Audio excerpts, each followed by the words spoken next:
Morning. Morning again. You're back. Few escapees. That's okay. That's all right. Lock the doors. Welcome to our first ever mid-year, semi-annual town hall / State of the Union / what are they even doing? Meeting. Glad you're here. And I'll give you the summary version. We're doing a lot. We're doing all the things. It's wonderful. No sarcasm. I know you can't tell. I mean it. I mean it. I mean it. I really do. The things are happening. We're out of stasis. Seeds have been planted. We're growing. Things are germinating. It's early spring. And I want to point out the obvious, but it's subtle. It's an oxymoron. I can't really combine those, but let me just tell you what underlies that is the fact that we're even doing this today, which speaks to a very healthy relationship between board and staff and minister. And if we were to sum that up in 2 words, yup, absolutely, yup. We collaborate, we communicate, we work with each other, we like each other, we have sleepovers, it's great. Reverend John's nails were pink up until yesterday. I don't know what happened. It's great, it's wonderful. It's a wonderful foundation to be doing the work of the church. And if someone were to stop you on the street and say, you're a UU, some of you look like UUs, even without your yellow shirts, and said, what is shared ministry? What would you tell them? By the end of this town hall, you would recite our mission statement, because we are doing this together. So who is the we? I'd like to introduce the board. You have our pictures in your wallets, but I'm going to introduce us anyway. Autographs can be signed after. In no particular order, just who I can make eye contact with. Carol Hillman, stand please. Dr. Mark Hurl, Nancy McDowell.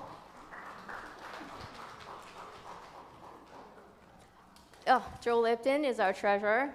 Dr. Hurl is our secretary. Marley Singh, Deidre Gordon. Who am I missing? 1, 2, 3, 4, 5, 6, 7. Oh, Barbara Colton. She's our VP for the next 150 days. Thank you. Did I miss anybody? Barbara Welsh, where are you? She's not here, but she's part of us too. And Reverend John will introduce the staff.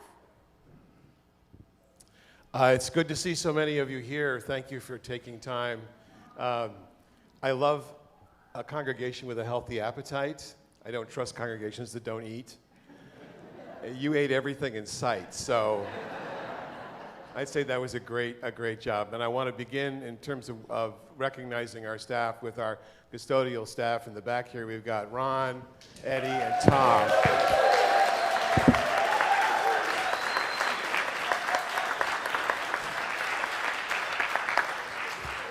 And they make the wheels go round and round, sometimes literally. And then Mark is here as our Director of Operations. Carolyn Bright is our ministerial intern, who you heard from today. Dawn Starr is our Director of Lifespan Faith Development. And working closely, Henry Zink is our youth coordinator. Madeline is our stewardship manager. David Brown is our acting choir director. Griselda is our executive administrator. Who am I missing? Who's not here that I'm missing? Anne is here! I only see her on screen. Wow! And Jay is in the back. Jay's in the back. I can't miss it without Jay. There's so many of you. Who am I missing still? Kaylee. Kaylee's not here today. She's our communications manager, and Bill is our accountant. And I think I have just about everybody. I'm going through the office suite here in my mind. Who am I missing? I think I've got everybody. Okay. Who? Ed and Tom. Yeah, we got them already. We got them. Yeah, they were first out of the gate because they're that important. You wouldn't be sitting in these seats if they hadn't been in this room, I can tell you that. So much has happened in the 6 months. 6 months, is that all it's been? It seriously feels like 2 years. And much more to say about that, but I want to let you know that Francis and I are just overjoyed to be serving you.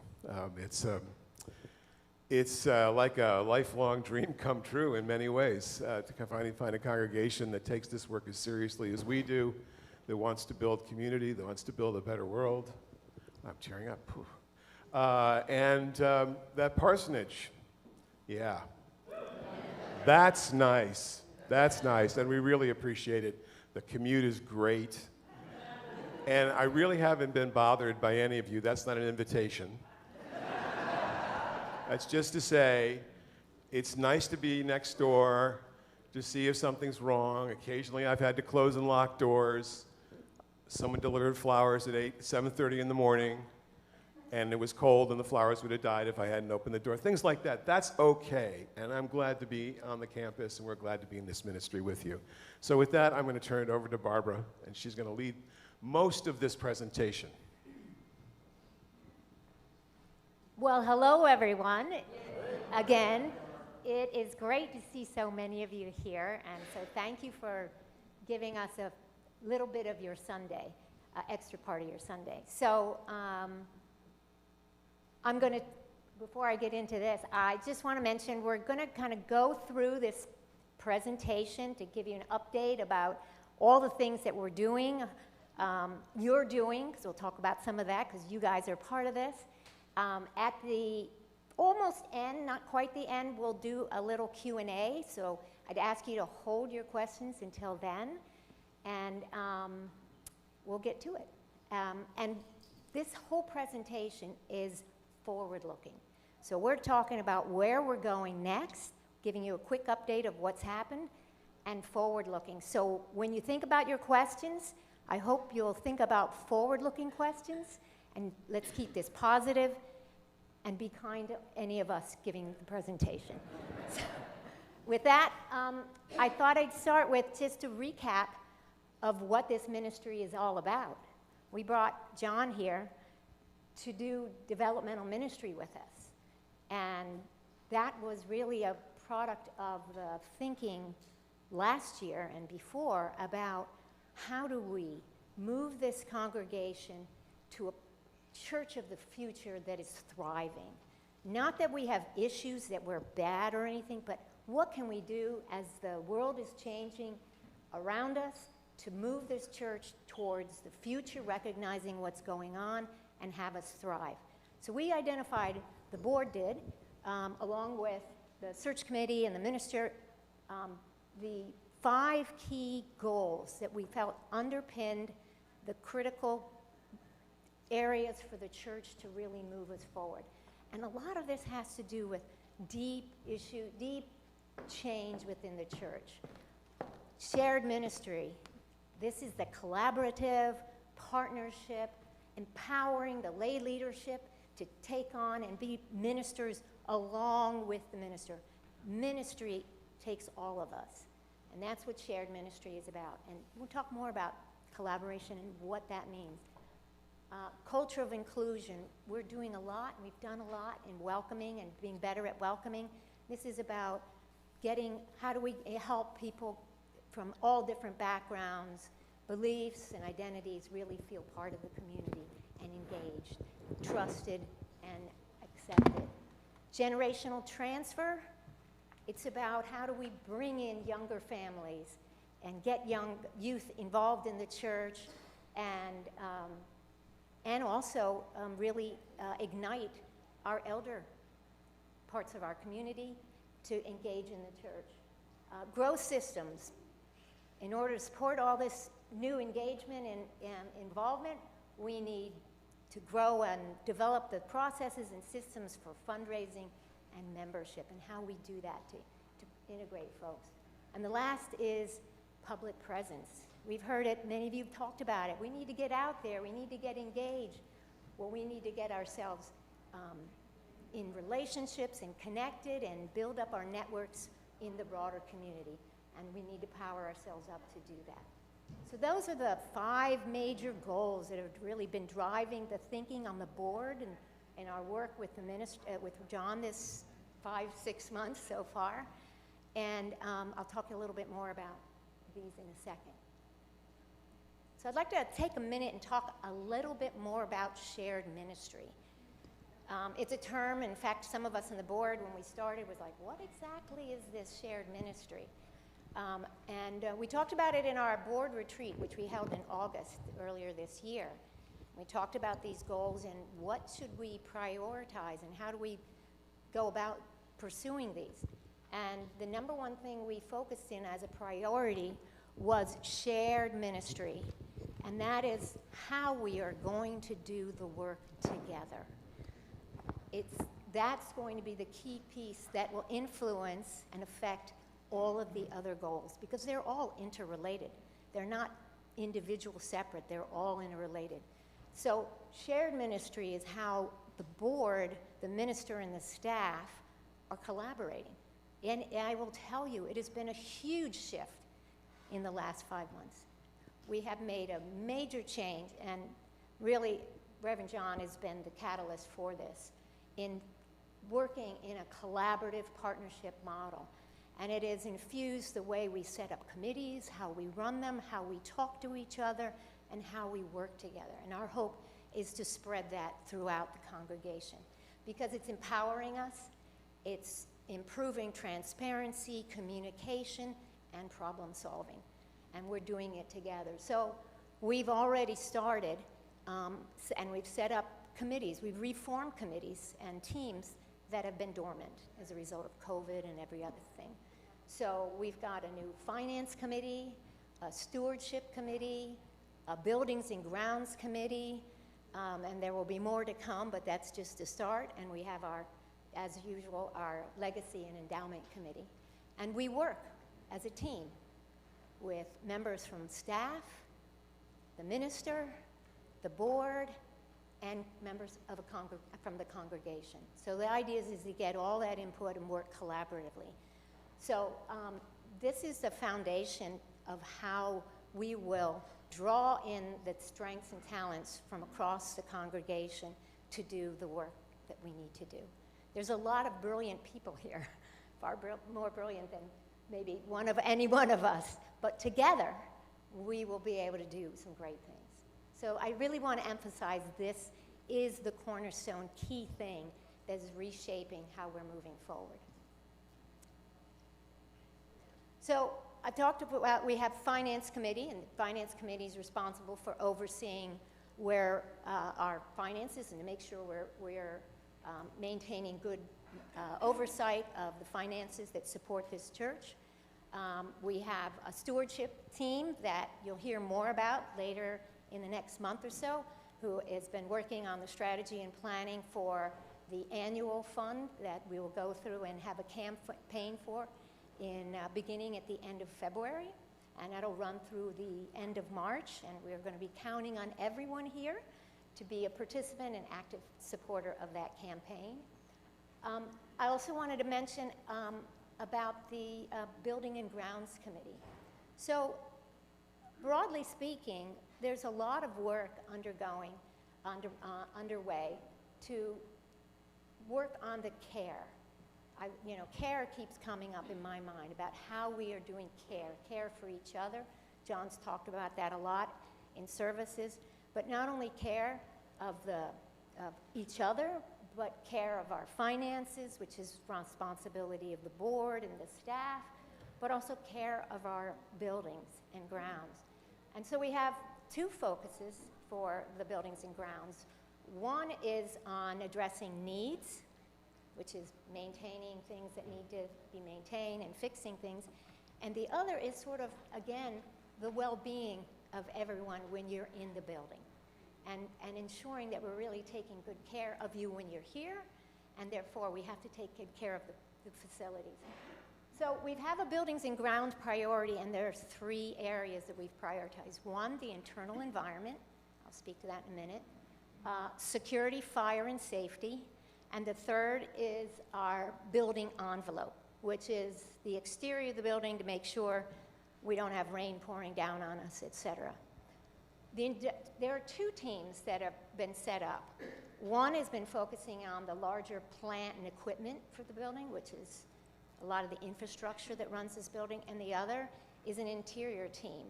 Bonnie, I don't know if you're here, and Carolyn and Leanne, and they're working on the interior to address the myriad of things that make this place very comfortable.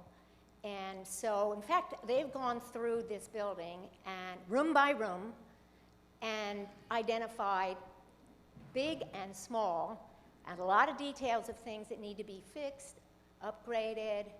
Oh, this would be great. And they've been in a process to go forward on it. Hopefully some of you have seen some of this already taking place. The transformation that they've done in the atrium and the front lobby is a starting point, and I think you'll see more on that. So the buildings and grounds is going to be working on addressing that, the interior team, but also the air, the heat, the air conditioning. I think some of you have noticed for a few weeks that it was quite cold in the atrium, unbearably cold.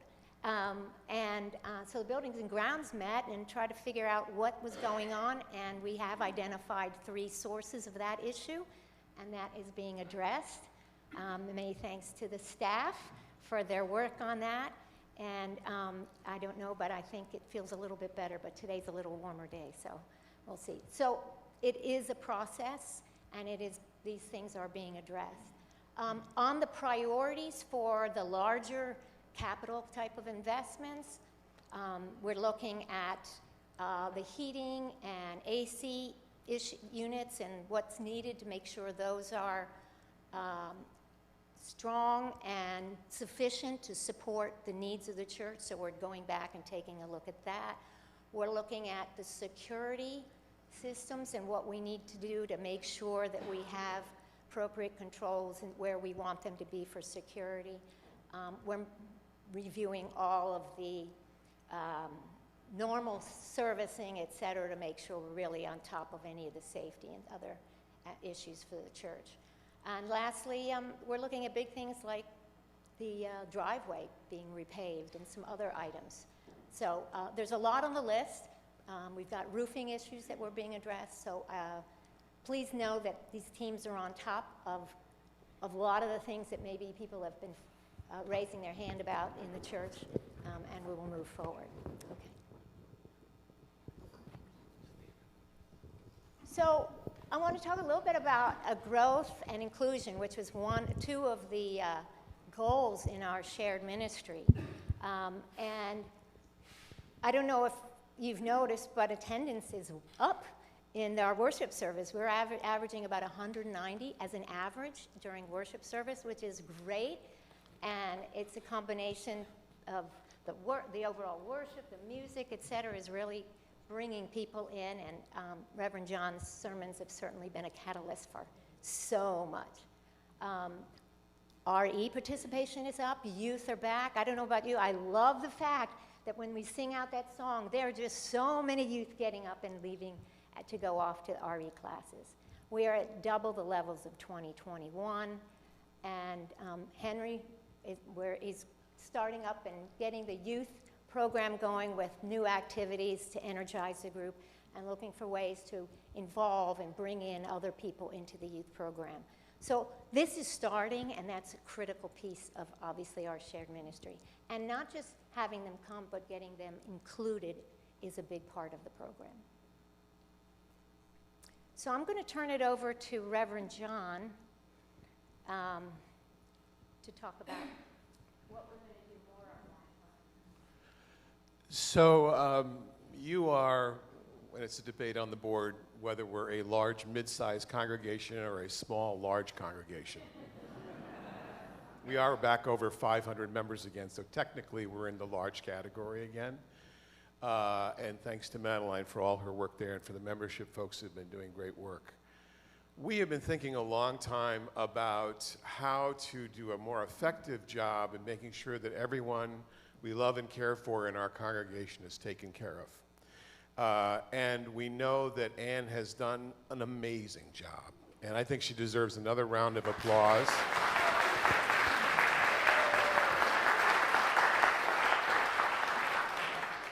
Now that I know more of the story, I realize that she's just stepped in at a time when you really didn't even have a minister, and was, how do I take care of people here? And she just did what she does, which is love people and find out about them and set up groups. And of course, that was the middle of the pandemic, right? So, you know, we weren't in touch with one another. It was so hard, and you really did a great job. And we also know that as more people in our congregation age, which is one of the things that we want to minister to, we're going to need to be even more intentional about how we reach out to people and make sure they're taken care of. I came in here a little bit ahead of myself and thinking that I could set up some kind of pastoral care program all on my own, which is an occupational hazard for someone like me. But what I did learn quickly was that this is a much more collaborative and cooperative process. And we did a lot of thinking about how to move this forward, and we have great people who are willing to step up and be caregivers and to both provide what we call practical caregiving, what I call Meals and Wheels, you know, transportation to and making sure people are fed, to dealing crises, real crises in our lives, as well as dealing with the development of the growth that's happening now, more people coming in. How do we engage them, and how do we engage people who are new, particularly I'm thinking here of the families that are starting to join us. Both Ann and Madeline are going to be retiring this year. So I thought this would be an opportunity, along with the board, we had a lot of really great discussions about this, that this might be the time for us to bring in a second minister. And we're looking for a minister of congregational life. It's the general title to that kind of ministry. This would be someone who is ordained, fellowshipped in the UUA, someone who has the ability to also lead worship and rites of passage, and that their primary job would be to lead the continuing membership work of the congregation, and also to be sure that we're taking care of the people that we know and love. And I suspect that whoever this is will go about the job differently than our professionals have done it. And that is part of the shift that we're making as we develop into a different model. I know from myself that I love having an intern minister on staff, and this is a lot for a single senior minister to take on. You're a big group of people, and you've been very kind, I will say. You have not been bending my ear too much, although it's really difficult for me to go from my office to the restroom without somebody stopping me. But that's fine, because that's as it should be.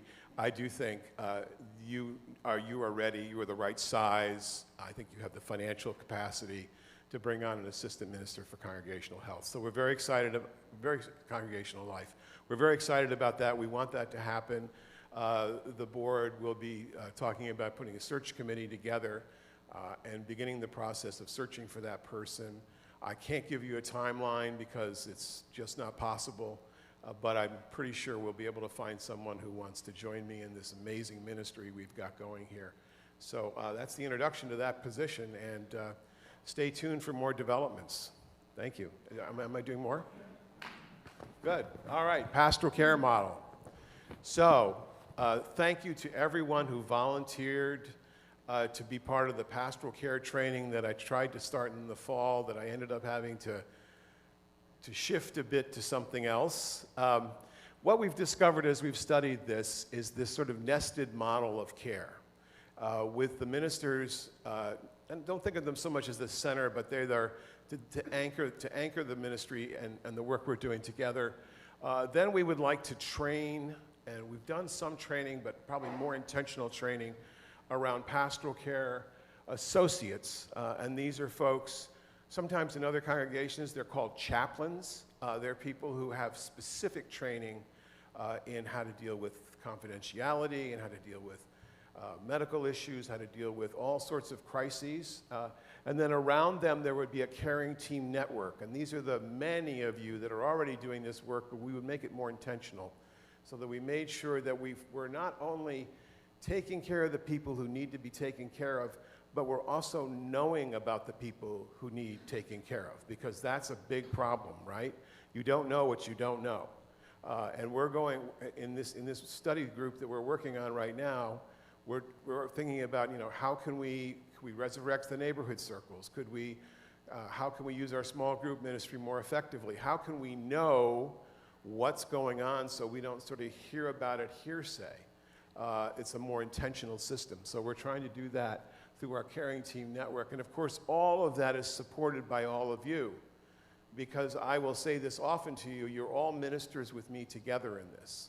And so I need you to be the eyes and the ears. Now, you tell me somebody's in a difficult place, I'm not going to run to see that person unless I know that person wants me to go see them. So there are some issues around confidentiality, but if I don't know anything, I don't know anything. So even as we go through this transition towards the assistant minister for congregational life, please talk to me. Let me know if something's going on with yourself especially, but if someone else that you know is having a hard time, let's get the information flowing so that we can be sure we're caring for people in a way that helps other people. Beyond that, this area is full of amazing resources. Not just the resources for folks who are dealing with, sort of chronic social issues in their lives, and there are many more than I would like to see in this world, but people who can deal with therapy issues that are way beyond my ken, and other support agencies, and there are many. I'm just beginning to learn who they are, but as we develop this pastoral care ministry, I'm hoping that we'll be able to have a better and more accessible database to the folks who are doing the other good work out in the world. And when possible, possibly partnering, I could see us partnering with groups around issues around mental health, for instance, or neurodivergence in children, or we have a big space here. We could be offering space for workshops. There's a lot of ways that we could be connecting to caring for the wider community. So I'm hoping that that will also be the case as we move forward. All right, I think that's it for this slide. You want me to talk about this? Okay. Spiritual care. So there's a slight difference between pastoral care, which is about taking care of the hearts and minds and souls of people who are dealing with difficult issues, as well as and spiritual care. Spiritual, by the way, the word spiritual, don't get hung up on this. It only means that from which you get ultimate meaning. It's kind of how I define it. We are always trying to, one of my goals, personal goals, is to develop in you a more extended understanding of spirituality. You're actually a very spiritual bunch of people. That may make some of you cringe, but you really are. The meditation groups here are unbelievable. I've never seen the number of people that do meditation in a congregation such as this one. So hats off to the meditation leaders, because you're doing great work. But that's only one kind of spiritual practice. There are others. On our way to continuing to work on this issue and develop it, there are 2 retreats that are happening. One is a Buddhist retreat coming up in May, maybe. April 5th, thank you. I knew it was in the spring, okay? And the other is a women's retreat, which is being led by Caroline and Chris Cavalieri on March 23rd, right? All women and those identifying as women are welcome to come. Wonderful to have you. And I think those are examples of what we can do again. You used to do this before, but we want to do it more. We want people to know that we're the place to come for some spiritual understanding in the community. We have a beautiful campus, and we'd like to see a lot more of these. So that's just one example. Okay, next slide. Okay, social justice. There's only so much I can do in a year, in 6 months. Social justice was something that I knew I wasn't going to be able to tackle with the board, and this is very collaborative, and with the other leaders in the congregation. We have good work already in progress. Of course, the environmental justice work we're doing is ongoing. We're now starting to collect some scrap metal here in the parking lot.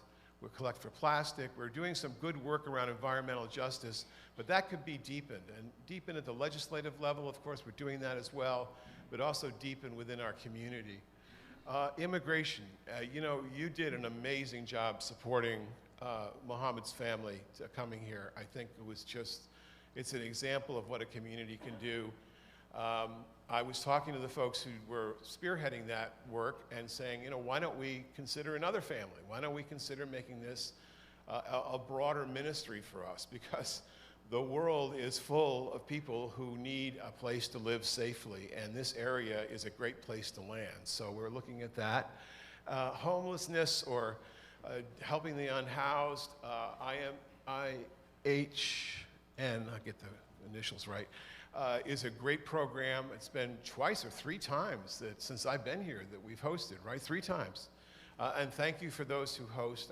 I love the way that we're so respectful of people and providing them. But homelessness is a crisis in America, and we don't maybe see it as much out here in the Upper Main Line, but it's a crisis everywhere.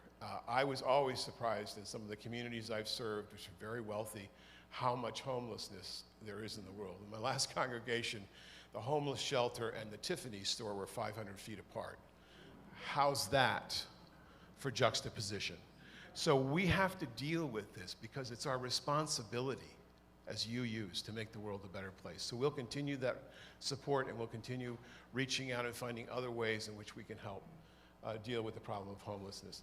What I plan to do, and with the board's work beside me and other people, in the fall I hope to be able to put together all, it's kind of a social justice summit, bring all the folks who have had leadership roles in this, and let's try to develop a cohesive ministry of social justice that really has, it's not just, you know, here and there, but gives us a direction as a congregation, and I'll be able to speak about it, we'll be able to put it out into the community, we'll be able to find partners who will work with us, which I think is probably the most important part of good social justice work, is that we don't do it alone. We don't have to invent it. In fact, we shouldn't invent it. One of the things you learn when you're doing this work is that the best work comes when we follow the people who need it most, and we don't try to invent the solution. So we're going to talk about that in the fall. Next slide. That's you. So Barbara originally had this slide as progress to date in adult faith development, but since most of the stuff we're going to do about adult faith development is in the future, I said let's just name the whole thing just faith development, and then we'll talk about all of it. So we do have successful adult faith development here in this congregation, but it's a bit haphazard. And I've been aware of that for a long time, and John and I sat and talked about it recently, and we are planning to reform the adult faith development team or committee. So if John asks you, please say yes. It's a delight to me to be working together on this, because yes, it's my area of responsibility, but it's so much more effective if we work together on it. We do have things coming up this spring. We have an adult OWL class coming up, the 3rd weekend in February. Sign up if you haven't. We have Dave Hunter's leading a class starting the 1st week of February. Come to that if you sign up for that if you're interested. We have a common read on repentance and repair, which I actually got to start reading like 2 days ago. And it's very good. And so we have one session in person, we have one session on Zoom. Sign up for that if you haven't. All these things. And starting point is are we doing that? Okay. I don't know everything. Starting point is a membership-focused class. So we're inviting people to join the congregation whenever they feel ready, but we're still going to have classes for people to learn more about us and about our faith and about our community and how to get involved. So that's what starting point is for. And then I just want to also highlight that we are continuing our commitment to children and youth and their families. And there was about a year, maybe a year and a half, where every Sunday I would sit up there and I would watch people coming in and I would think, nobody's coming this week. We've failed. We're all going to die. And I would count kids, like, do we have enough kids for that class? Do we have enough kids for that class?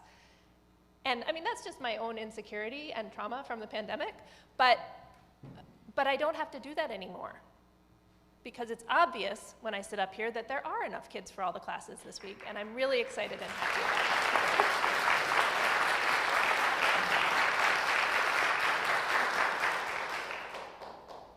I think that's it. This is definitely not me.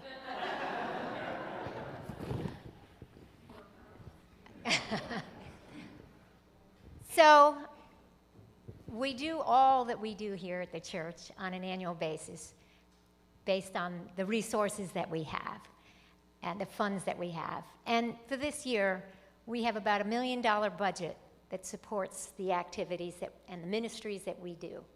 And this pie chart gives you a sense of how those are allocated, more importantly, along the ministry lines, and to show the potential areas where we can really grow and develop. So that's what we're doing now, to give you a sense. And obviously, we have to support the staff and the facilities, the building that we're in. The nursery school that's here helps to support the funding of the building for us now, so our facilities costs, in effect, are lower. But what we really want to do is be able to grow these ministries. So I wanted to just give you a sense of how it's allocated across the different ministries. Any questions? We can address it later on. And it seems apropos time for some music. All right. So how do we get to $1 million budget to keep this church going and allow us all to enjoy all the wonders that it offers?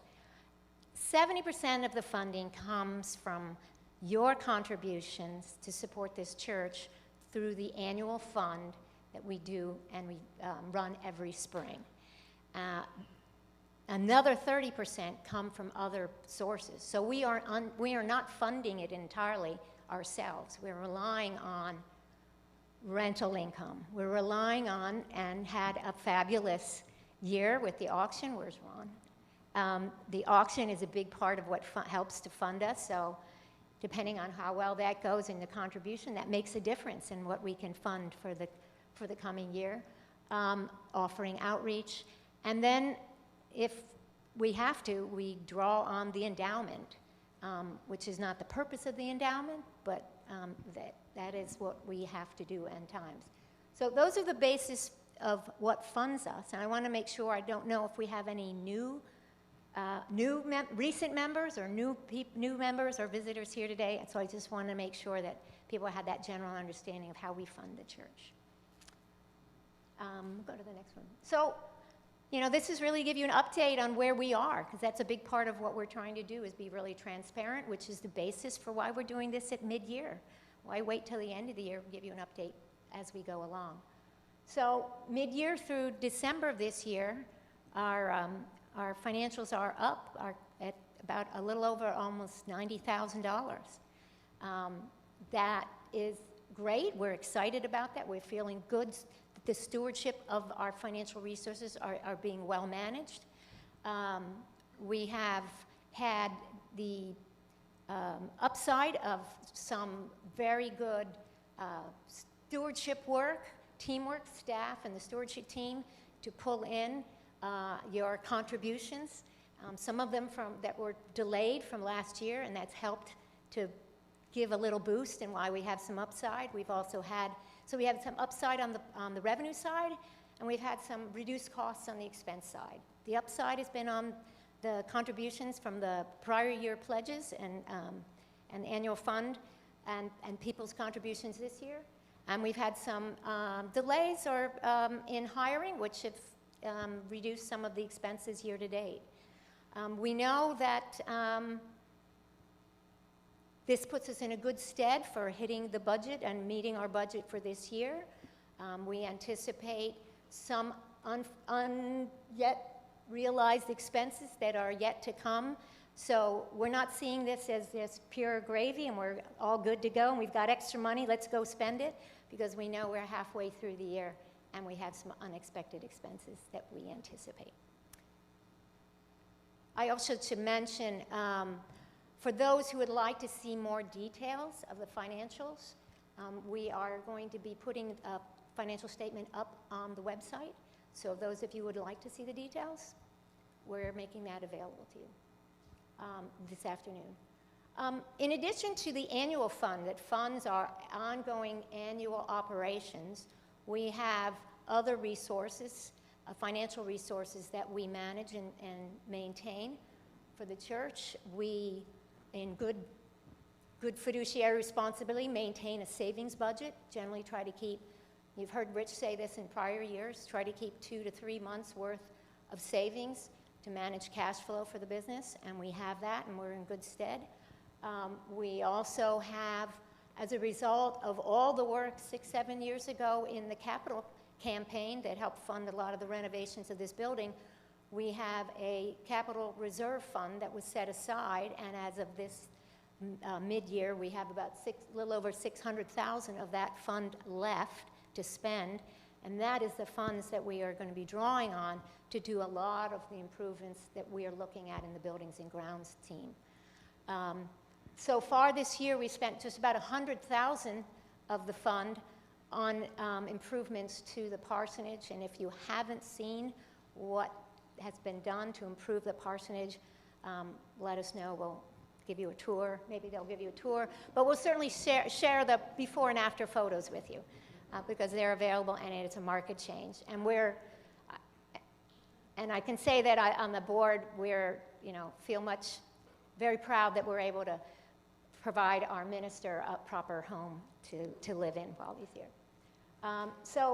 And the third fund we have is an endowment fund, which is for the long-term sustainability of the church. And I'm going to have Ron Rose talk about the endowment. He's been head of the endowment committee for a really long time.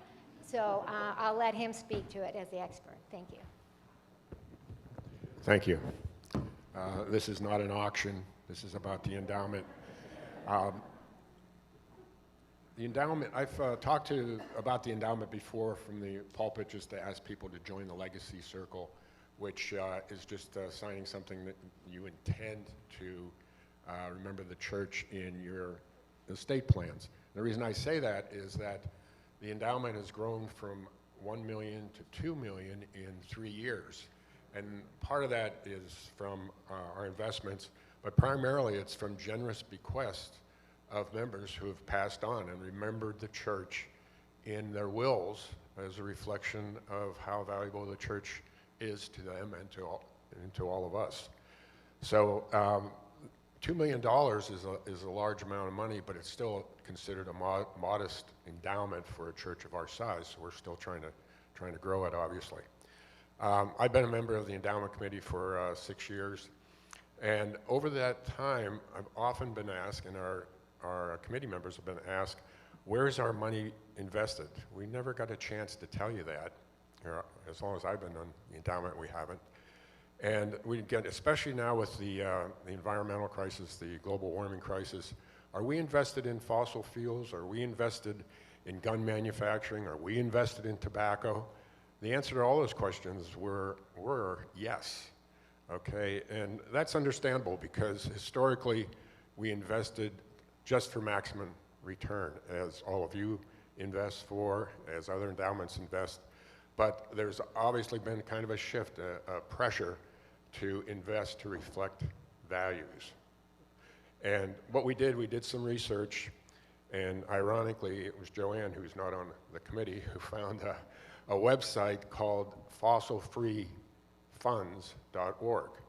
And this is a, if you can put that slide up, this is a organization that reviews hundreds of mutual funds and grades them like this, gives them a grade in 7 categories: fossil fuels, deforestation, gender equality, civilian firearms, prison industrial complexes, military weapons, and tobacco. They update this annually, and you might run your investments through this, fossilfreefunds.org, to see what kind of grades you get. Our fund, what we were invested in before, got very low grades in aggregate, so we switched everything to this, okay? We switched everything to these kinds of funds, and that's actually one of the funds that we're invested in. It's not listed up there. But we can proudly say, as the endowment committee, that we've now invested your money, our money, in funds that reflect our values and our principles, okay?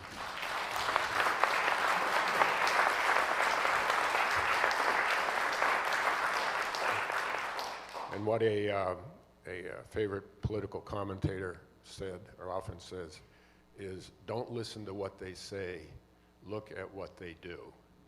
So that's where we are today with the endowment. So thank you.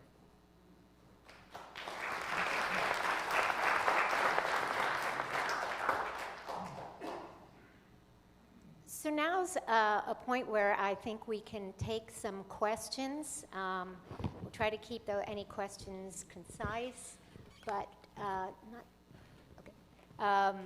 So anybody have any question? I think we've got Peter with a mic, and Yasar has a mic. They'll come around, and Bob too. We've got lots of mics. Okay. Jan, here, Peter, you want to get Jan a mic? Thank you. Thank you all for the presentations you've made. It all looks very exciting. Fantastic. Thank you. Thank you. This looks very exciting, too, what's on the slide now, Barbara. I wonder if these sessions are going to be Zoomed so that people can participate in that manner. Yes. In fact, yes, we have people on. It's available on. It's being streamed right now, and it's going to be recorded and available for those who haven't been able to see this. We haven't gotten to these slides yet. Yeah.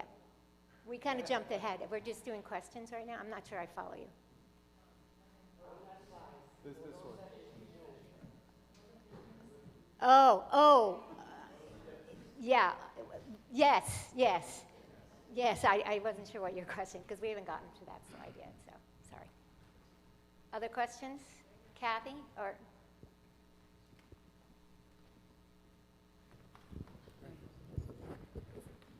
If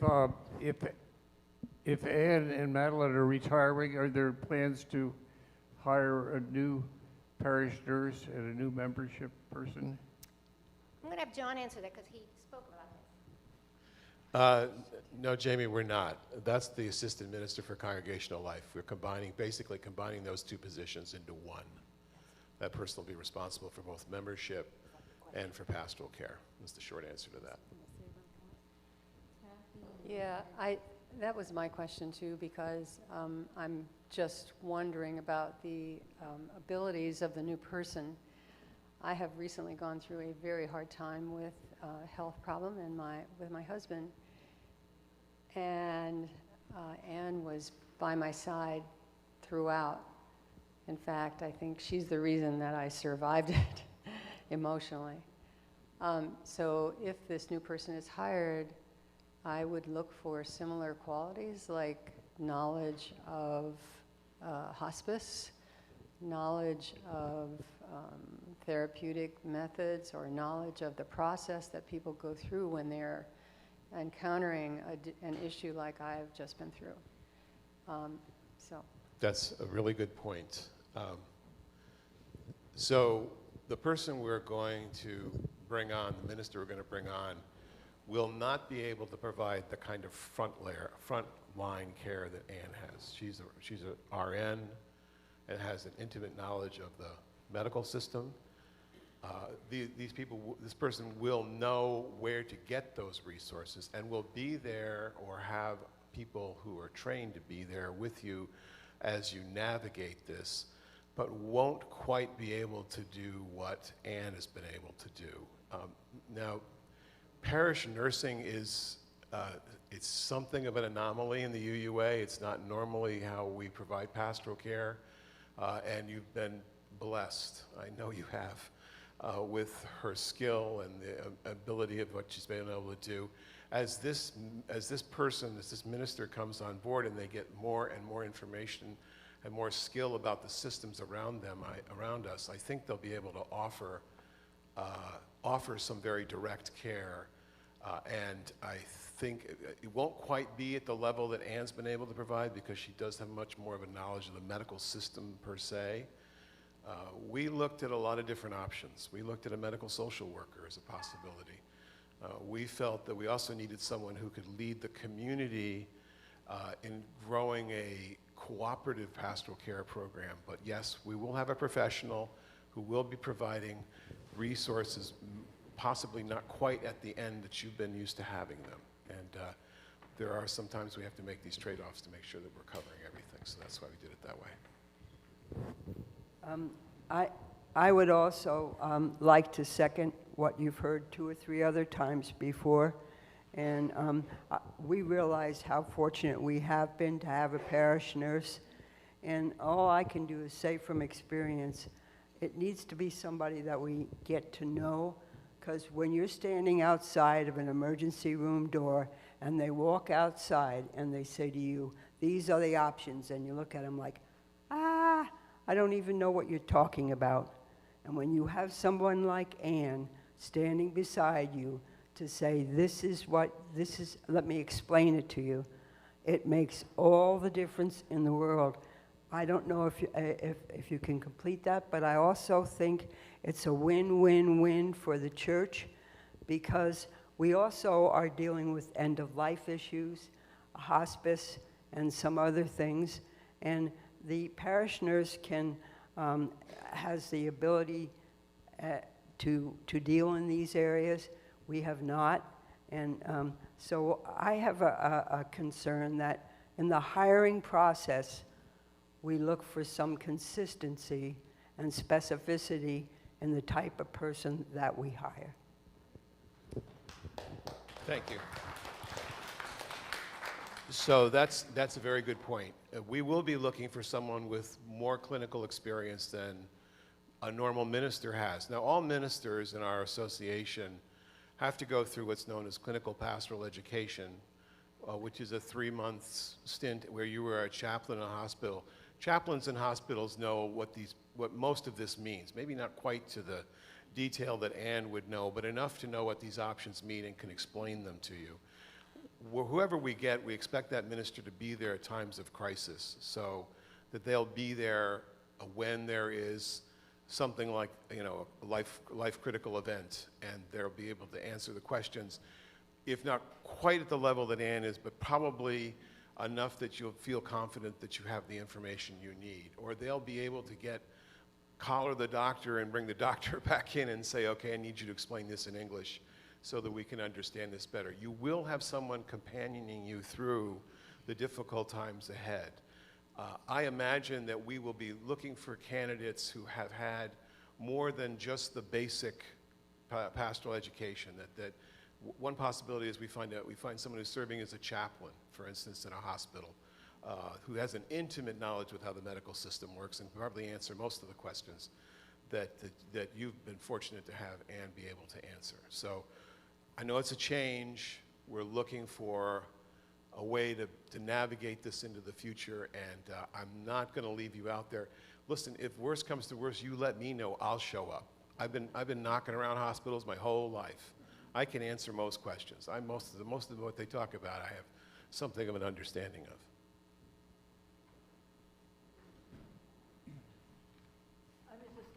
I was just handed a mic, so I'll just make this quick. I've liked our sense of community growing, but to me, one of the ways of continuing a sense of community is our ability to get in touch with each other. And if you look at our directory, there are at least, because I did the other day, there are at least 12 people who have passed away who were still on it. There are new members that I have gotten to know, or people who have been attending very regularly who are not on it. And I'd like to know if anyone has responsibility for that. Well, I have found the same thing. So I agree with you that our membership directory needs a lot of TLC. Yeah, well, we don't have a directory actually at the moment, in a sense. We have a database, and it has a lot of, a lot of names that have passed on and people that have come and go. A big part of the job of this, we've talked about the pastoral care aspect, but bringing in the assistant minister, part of it is to elevate the leadership about membership. And membership is how we care for people pastorally in terms of crisis, medical, emotional, life events, as well as their membership and integration and engagement with the community. And as a starting point, we have to know who they are, where they live, how to reach them, some basic things, and whether they're engaged or not. Because one of the things we know is that there are members, I'm sure everyone in the room knows, members, friends that have been, oh, I haven't seen so-and-so in a while. Well, we need to do a better job of knowing who those people are. We don't we don't scan names when you walk into the church on Sunday. So we don't have a list, these people showed up this Sunday or not. So we need a process of membership that is about how do we really engage, notice when somebody's not here and we're reaching out, et cetera. So this minister of congregational life is really going to elevate how we think more broadly about care of our members and the membership directory, databases, et cetera. So we know this and we aren't there yet, and it is something we're working on. So, and you're going to hear more about that. Hi, Pat Jordan. I really don't know a lot about this, but having seen my partner's brother go through end of life and just recently passing on, I've been thinking a lot more about this from the time I first heard that New Jersey had made end-of-life choices, something that is possible. And it amazes me that Pennsylvania, I don't believe, has done a lot in this way, and I just feel that it's something that we all should have as an option. And I know that Reverend John has said that there is an organization that we can turn to if we need more information about it. But I would just think that as a movement, we could have some sort of effect on how seriously this is considered. I'm for it. Thank you, Pat. Craig. Is this on? Okay. The idea of shared ministry is so important, and each one of us in the room has a part. And what I see is that, well, communication. All concerns, questions, suggestions shouldn't go to the board or Reverend John. And I would like to hear who are the chairs of those committees, who's on those committees, so that I can share with people my thoughts. That's where it should start. I wasn't aware that Mark had a new title, and maybe I didn't listen or didn't read it, but, Director of Operations, more than finance, okay? People have asked me that recently. Who do I go to for this? And if I knew the names of those chairs of committees or committee members, that would be the most logical place to feed into. I agree. Judy? Thanks for all of this. This is really good. I like to see what we're doing and where we're going, and this communication is very good. And the visuals of seeing the small square of social justice, I know you know what I'm going to say, was upsetting to see that that's what we give to social justice. And everything we're talking about here is about us, which is great, and I certainly support every bit of that. But in a time when I think our country is flailing, I can't even think of the right adjective, when so much is happening out there, I feel the church has a huge opportunity and responsibility to do more social justice. And I think that to do that, of course, we have to build ourselves up and we have to become stronger in our own being. And heaven knows we need that. I'm very excited that we're doing that. But I think there's a huge opportunity right now. I mean, things are very upsetting about what's going on. The fact that, you know, we actually have a statewide legislative thing that we could be much more involved in. We're the biggest church in Pennsylvania, and we're not. The fact that elections are coming up and UU has a whole thing of UU get to vote, there's a lot of things that we can plug into, and I'm worried that we're sort of remaining insular in our congregation. Well, I think we all share this desire to move us forward and really do the work that we say we do with the mission of this church. And we'll take a couple more questions, but we're going to talk about what we're going to do, because that's what this is all about. You know, you want a public presence, you get out there and you make a difference. And so that's driving this. So I 100% agree with you. But I'm very optimistic that we are going to make some, but we have to do it together. It isn't one or two people that have to be the catalyst. We have to mobilize, and that's what we'll talk about in a minute, but what we're trying to do is mobilize and get people engaged, find a place where you want to engage and jump in. So, hi. Hi. I just want to take a minute to put out a comment. I hear some fear with the loss of Anne and Madeline and the change to an assistant minister, and I want to encourage us all to trust in the people that we've put into positions of leadership. And having sat on the board, I will say that trust is going to be really important in carrying us forward and in making that transition smooth, because there are multiple ways to care for one another, and I want to thank you all for doing the hard work of creating change, because it's not easy. Thank you.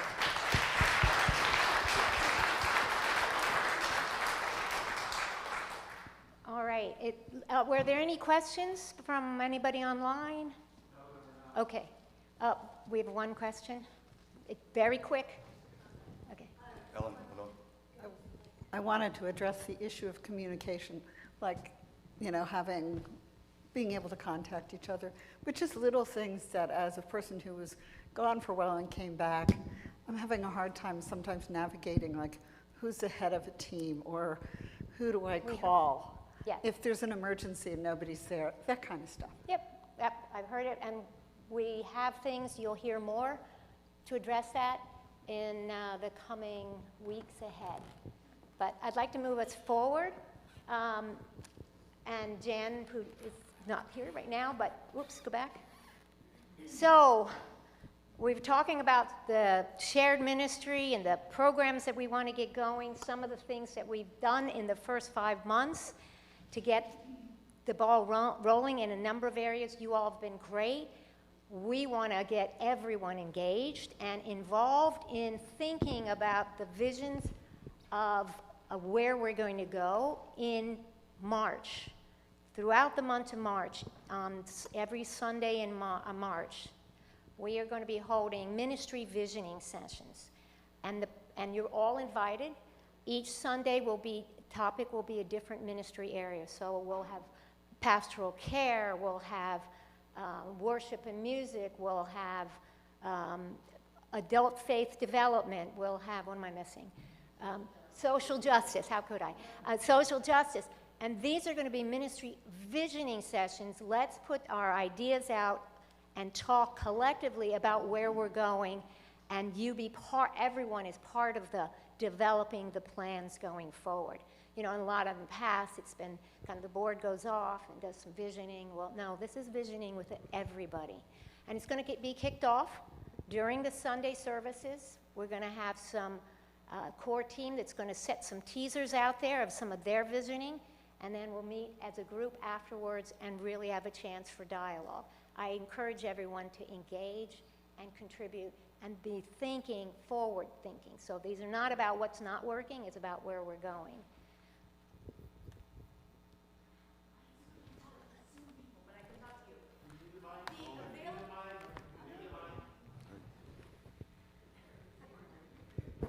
The availability of childcare should be mentioned every time these visioning sessions is communicated to anyone. They will be.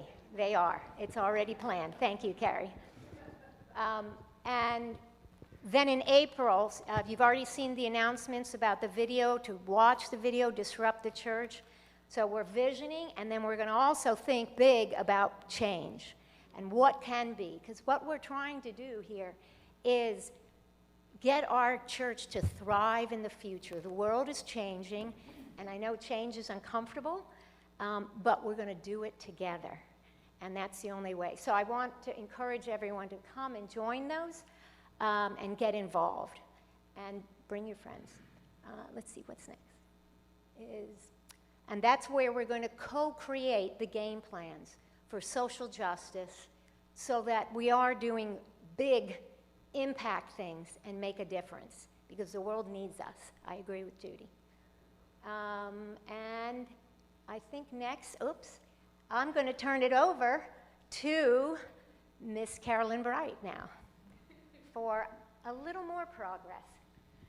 So, some of these questions that you've been asking about communication, boy, am I glad you're asking them, because that's exactly what we are going for. Can we click that link in the slideshow? So this is the preview of MLUC's new website.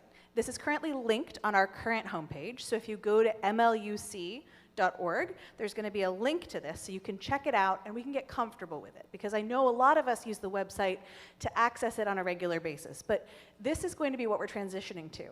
And it's very pretty, yes, but also it's functional, which is what we strive for. We have new media clips that are going to be easily accessible from the website, which is very cool. But more importantly, just whip through that, scroll all the way down, give us all a little bit, yeah. So there are also these things at the bottom. There are links to things that we use consistently in this footer that are going to be available on every single page of the website. Can we scroll back up to the top? Because I heard that question about, I don't know who the chairs of the committees are. I don't know how to get in touch with these individual people. Well, have I got good news for you? So, for example, right now, click here for Town Hall meeting resources. If you click on that blue button from this website, you will be able to pull up the resources that have been discussed with little link buttons right there. That's just one option. So if we go up to About and we hover over that for just a moment. Now, so hit on what we do fun and learning, because I like this page. If we just, yeah. Scroll down, there you go. Fun and learning, what we do fun and learning. Keep going down, keep going. I mean, we could look at the ministers and staff, but we don't need that. There we go, fun and learning, excellent. So, scroll down, if we scroll down here, you will notice that there are links. For example, learn more about the art group. Let's go ahead and click on that button right there. Let's say you want to get in touch with the art group. You want to know who the chair is of that organization. Well, have I got good news for you? Contact the art group. Go ahead, click that button. We can do this. Look, there's a form. This email will go directly to the current chair of the organization. So you don't have to have your personal email up on a publicly available website necessarily. And if the chair changes, we can easily make that switch. But this will send a message directly to the chair of the art group. And this is happening for every organization at MLUC, every committee, all of these things. Is this a technical question? So that touches on privacy issues that we're going to have a conversation about. Their name? Just their name. Again, that touches on potential privacy issues. Like, I don't have permission from that person to put it up online yet, so if that person's fine with it, sure, we'll stick it up there. But that's going to be the case for a lot of these different organizations. There's also going to be information that is readily accessible. But these contact buttons are all over the website. In the past, one of the challenges has been, and that Madeline has spoken to, is one of the main ways to contact anybody on staff through the website has been the new member form, which is very confusing. You can now contact everyone all the time from basically any page on the website. You're going to be able to send emails and get in touch with lots of people in specific capacities through this website. There's also more coming in the coming weeks that will make communication even easier. I don't think we're going to talk about that today, but yeah, get excited. And so we have all of these things. But again, if you scroll down all the way to the bottom, this footer is really critical. All the way to the bottom, if we can. Technology is great until it betrays you. So there is going to be that email us button. There's also the phone number. All of that contact information is right there, so you can get in touch. There's also a website feedback form. So you can go play around on the website if you're so inclined, and you can make suggestions about the website. Again, this is linked on our current site. We've not pivoted to this exclusively yet, but it's going to be extremely functional, and there are going to be features coming that are going to make it much, much, much easier to communicate directly with individuals and with groups within the church. Is there anything else I need to say about the website?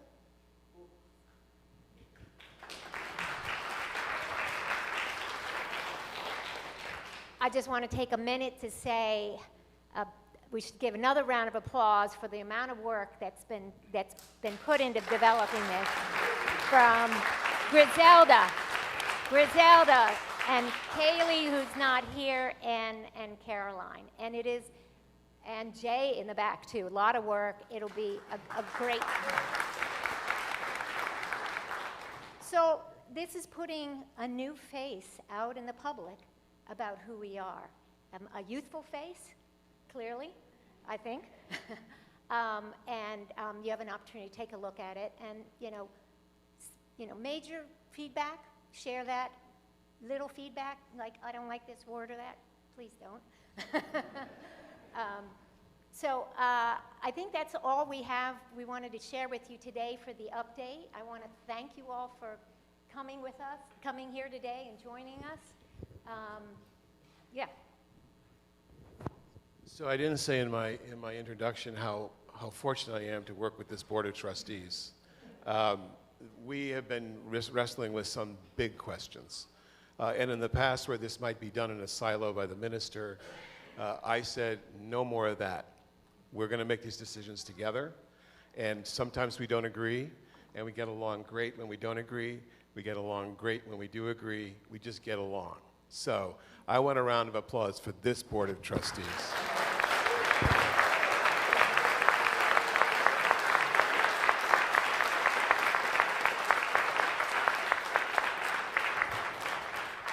I know change is scary, and I know some of you are a little worried, maybe a lot worried about some of the changes that we've been talking about. That's why I'm here. So if you have something that's worrying you, reach out to me. I want to make sure my mobile is going to be up on the website. You can call me directly, you can text me, you can email me. Just let me know that there's something you want to talk about. The door is always open. I'm here. That's my primary purpose, is to be your minister. And thank you all for taking the time to be here this afternoon.